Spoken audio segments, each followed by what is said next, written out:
So the Community Schemes Ombud Office has initiated campaigns to encourage the registration of community schemes. These include residential estates and complexes that have to comply with the CSOS Act and to ensure that the scheme executives as well as residents are informed about their rights and responsibilities. The campaign has focused on highlighting the benefits of registration, specifically access to enhanced governance and dispute resolution services.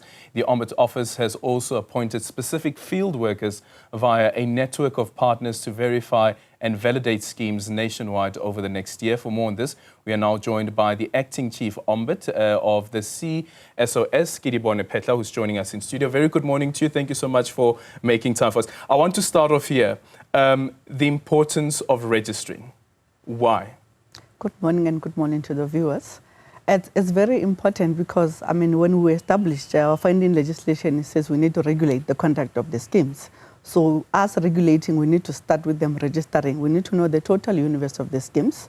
Hence, it's important for them to register. But when they register, also we're able also to plan on our side to know the whole universe of the schemes that we need to regulate. And the other important one is that when they are registered with us, when we are about to do training towards all the schemes, we know who to contact, we know where to find them. So it's quite important that they register and they know their rights and obligations of staying in a scheme, because that is their most valuable investment. It's your home, it's your house, you need to be informed, you need to participate in the AGMs. So if you are registered with us, we're able to do all those trainings, all the awareness around how to have a properly governed and managed scheme. Yeah. So who gets the training?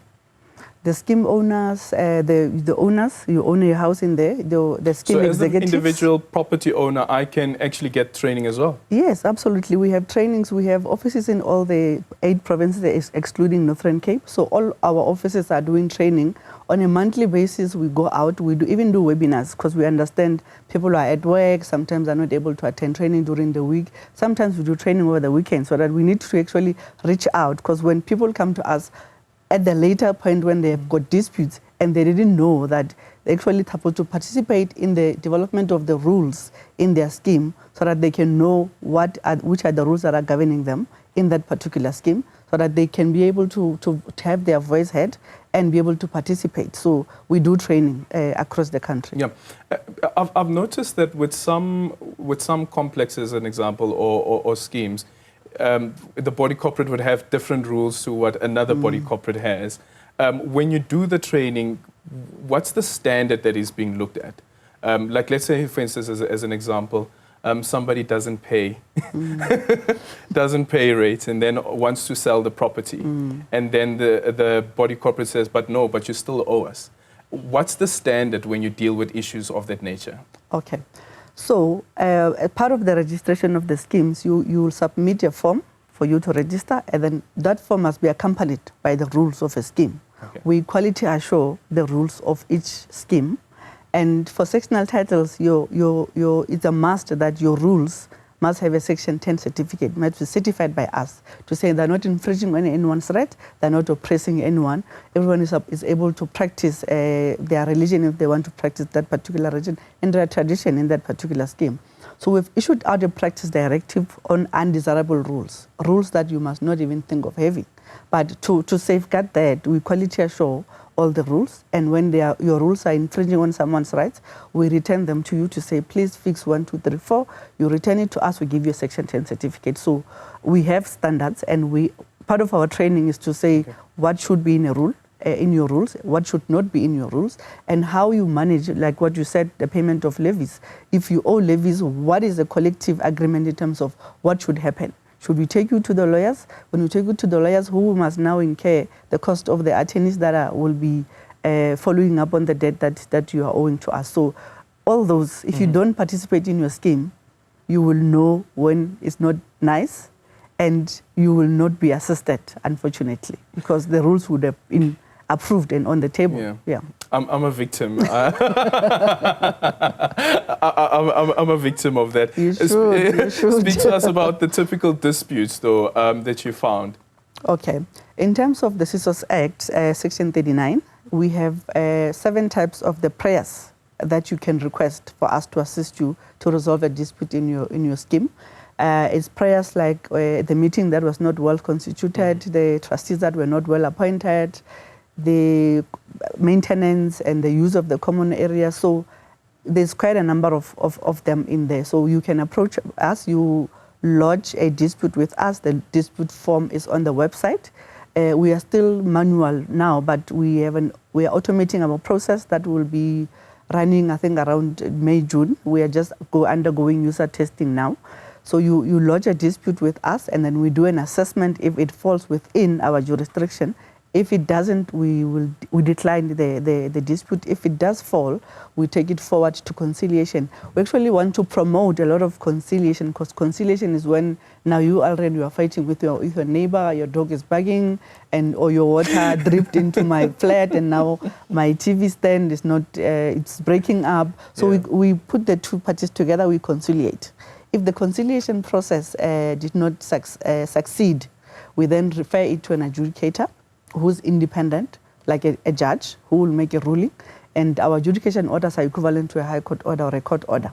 You can be able to even enforce it. Like if you're owing levies, your body corporate can enforce that you do pay that particular levy that you owe. So we've got quite a number of disputes, and some of them will amaze you. I mean, give us a few examples. This dog is barking, and we must rule on that.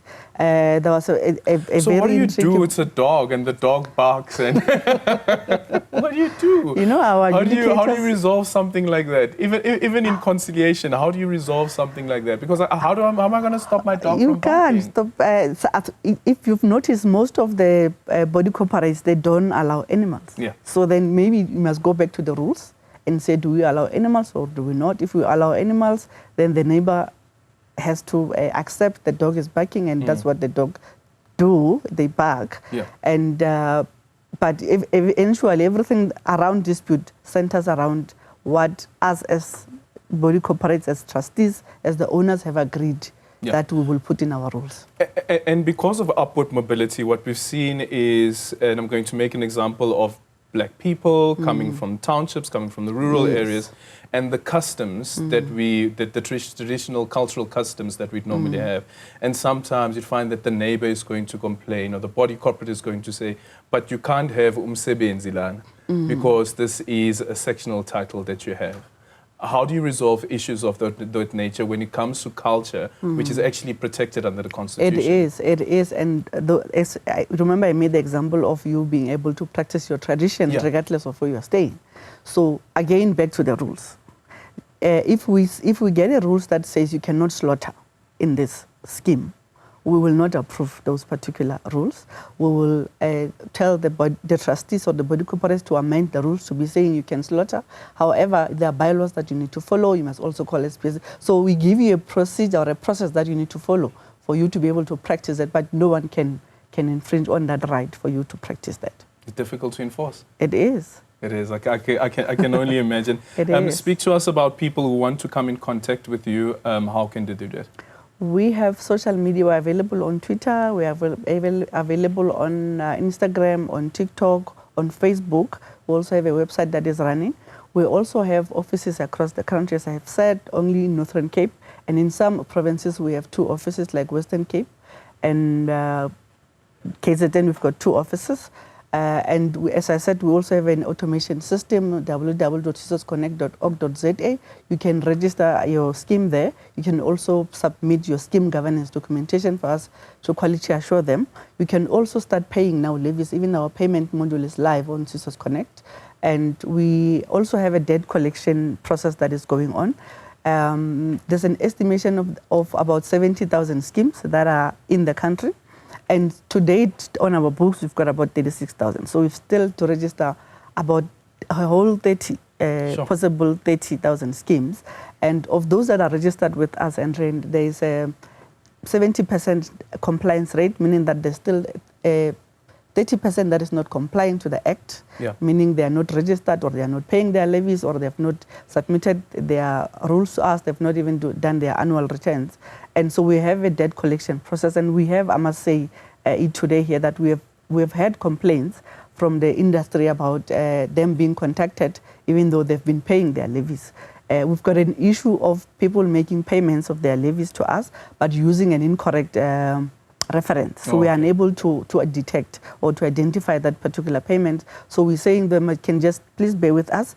They must just send us their proof of payment. We'll gladly allocate it correctly, and we'll get their order, their accounts in order, so that we don't end up fighting. But we've got about 80 million that is unallocated.